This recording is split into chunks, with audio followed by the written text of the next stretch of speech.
Seigneur, Seigneur, car avec les soldats, oui, les toreros peuvent s'entendre. Pour plaisir, ils ont les combats. Le cirque est plein ce jour de fête, le cirque est plein d'automate. Le spectateur est dans la tête, le spectateur c'est un peu après fracasse. Apostrophe, tu sais ta page, pour jusqu'à ce l'empereur, car c'est la fête du courage, c'est la fête des chiens de guerre.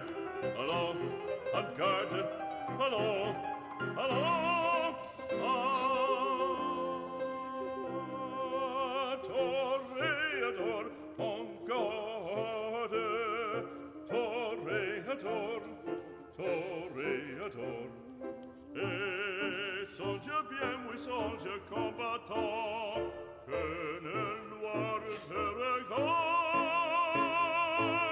et que l'amour t'attend, toréador, l'amour t'attend.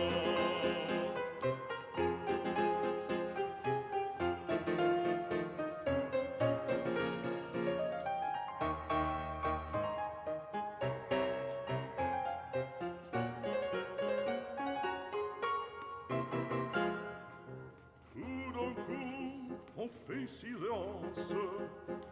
silence, à qu'à se passe-t-il?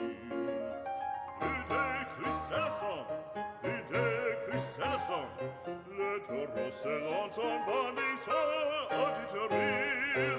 Il s'élance, il entre frappe, en chevelure, entraînant en pique d'or. Ah, bravo taureau,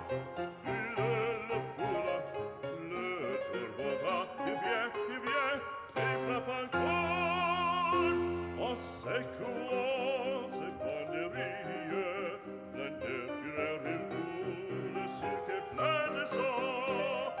En saison, on franchit le cri, c'est un temps maintenant.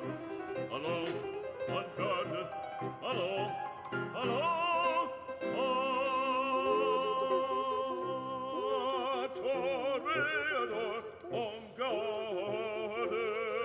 Toréador, toréador, et songe bien, oui, songe combattant, que le noir te regarde, et que l'amour t'attend, toréador, l'amour t'attend, toréador, toréador.